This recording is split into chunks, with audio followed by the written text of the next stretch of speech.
Hello everyone, welcome to GK today. जैसा कि हम सभी जानते हैं कि हाल ही में 5 राज्यों में विधानसभा चुनाव संपन्न हो चुके हैं और आज यानी कि 10 मार्च को इनके नतीजे आ रहे हैं। तो इस हार जीत के बीच हमारे मन में और आपके मन में भी कुछ सवाल होंगे कि आखिर बूथ पर जिस इलेक्ट्रॉनिक वोटिंग मशीन यानी ईवीएम के जरिए आप अपना वोट देते हैं उसकी काउंटिंग कैसे होती है।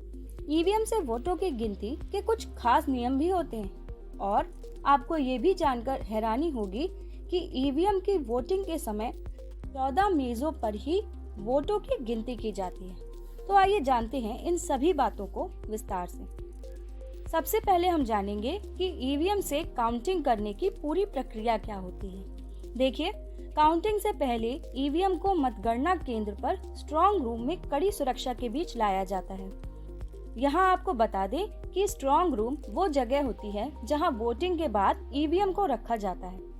इसके बाद मतगणना स्थल पर रिटर्निंग ऑफिसर, जिसे आरओ भी कहते हैं, के साथ ही कुछ कैंडिडेट्स, इलेक्शन एजेंट, कुछ काउंसिल एजेंट और कई अधिकारी भी शामिल होते हैं। इसके साथ ही इस पूरी प्रक्रिया को कैमरे के माध्यम से रिकॉर्ड भी किया जाता है। काउंटिंग एजेंट और कैंडिडेट्स के एजेंटों के बीच तारों की एक फेंस लगी होती है। इस काउंटिंग हॉल में मोबाइल पर पूरी तरह से बैन होता है। पूरी काउंटिंग राउंड्स यानी चरणों में होती है। हर राउंड में 14 ईवीएम खोली जाती हैं। आमतौर पर एक बूथ पर एक ईवीएम होती है और हर बूथ को करीब 1200 वोटर के लिए बनाया जाता है। इसमें से 60 से 70% वोटिंग के हिसाब से हर बूथ पर 750 से 850 वोट पड़ते हैं। इस हिसाब से हर राउंड में करीब 10,000 से लेकर 12,000 वोट गिने जाते हैं। वोट की इसी संख्या को सुविधाजनक मानते हुए चुनाव आयोग ने हर राउंड में 14 ईवीएम के वोट गिनती की पॉलिसी बनाई है।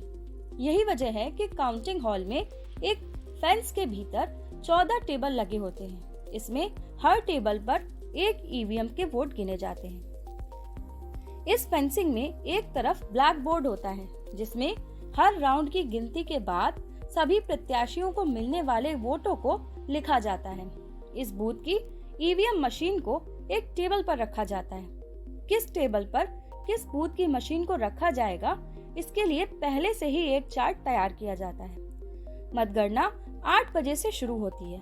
इसमें पहले पोस्टल बैलेट की गिनती की जाती है। इसके 30 मिनट बाद ईवीएम की गिनती शुरू होती है। ईवीएम मशीन में मौजूद रिजल्ट 1 को दबाया जाता है, जिसके बाद पता चलता है कि किस कैंडिडेट को कितने वोट मिले। इसके लिए लगभग 2 से 3 मिनट का समय मिलता है। इसके बाद इसे डिस्प्ले बोर्ड पर फ्लैश किया जाता है ताकि सभी 14 टेबल पर बैठे चुनाव कर्मी और उम्मीदवार के एजेंट इसे देख लें, और इसी को हम रुझान कहते हैं।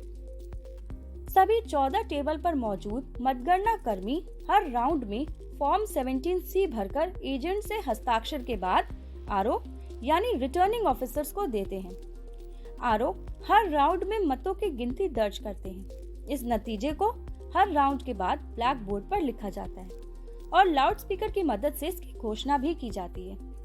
पहले चरण की गिनती पूरी होने के बाद चुनाव अधिकारी 2 मिनट का इंतजार करते हैं ताकि किसी भी उम्मीदवार को यदि कोई भी आपत्ति है तो वे दर्ज करा सकता है।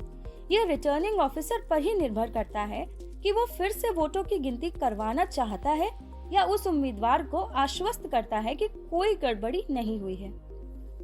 हर राउंड में गिनती समाप्त होने के बाद रिजल्ट के बारे में उस राज्य के मुख्य निर्वाचन अधिकारी को रिटर्निंग ऑफिसर सूचना भी देता है। तो आइए अब जानते हैं भारत में ईवीएम से वोटिंग की पूरी कहानी। चुनाव आयोग ने पहली बार 1977 में ईवीएम से चुनाव कराने पर चर्चा की थी।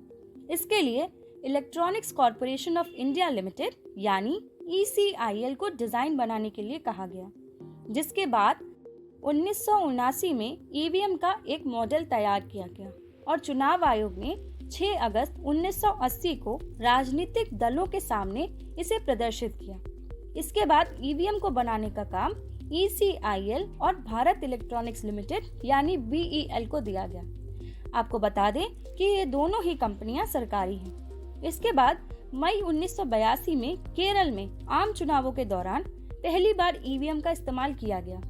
हालांकि ईवीएम से चुनाव कराने का कोई कानून नहीं था, जिसके बाद 1989 में संसद ने चुनावों में ईवीएम के उपयोग के लिए एक कानून बनाया गया और representation of the people act 1951 में संशोधन किया गया।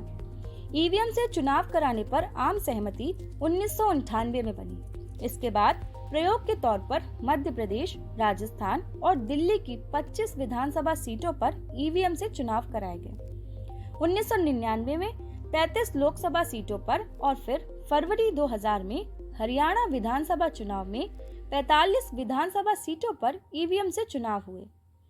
बाद में 2001 में पहली बार तमिलनाडु, केरल, पुडुचेरी और पश्चिम बंगाल में सभी विधानसभा सीटों पर ईवीएम से चुनाव कराए गए। इसके बाद से सभी चुनावों के लिए ईवीएम का प्रयोग हो रहा है। अब जान लेते हैं इस ईवीएम की कुछ विशेषताओं के बारे में। देखिए, ईवीएम में 2 यूनिट होती हैं। इसमें एक वोटिंग रूम में और दूसरा चुनाव अधिकारी के पास होता है। इसे हम बैलेट यूनिट और कंट्रोल यूनिट के नाम से जानते हैं। बैलेट यूनिट यानी कि BU एक तार के जरिए कंट्रोल यूनिट यानी CU से जुड़ी होती है। इसमें कंट्रोल यूनिट में वोटिंग से जुड़ा कोई डेटा जमा नहीं होता। बैलेट यूनिट पर ज्यादा से ज्यादा 16 बटन हो सकते हैं। यदि किसी सीट पर 15 से ज्यादा कैंडिडेट हैं, तो दूसरी बैलेट यूनिट जोड़ी जाती है। इसमें 16वां बटन नोटा का होता है। एक कंट्रोल यूनिट से अधिकतम 4 बैलेट यूनिट को ही जोड़ा जा सकता है। कंट्रोल यूनिट के ऑन होते ही उसमें तारीख और समय के साथ बैटरी का स्टेटस भी डिस्प्ले होने लगता है। कंट्रोल यूनिट से चुनाव अधिकारी के बटन दबाते ही कंट्रोल यूनिट में लाल और बैलेट यूनिट में हरी बत्ती जल जाती है। इससे ये पता चलता है कि मशीन वोट डालने के लिए तैयार है। मतदाता के वोट डालते ही बीप की आवाज आती है, जिससे ये पता चलता है कि आपका वोट डल गया है। तो आज की वीडियो में बस इतना ही। अगर आपको ये जानकारी अच्छी लगी है तो कमेंट सेक्शन में ज़रूर बताइएगा और इस वीडियो को ज़्यादा से ज़्यादा लोगों को शेयर करिएगा। Thank you.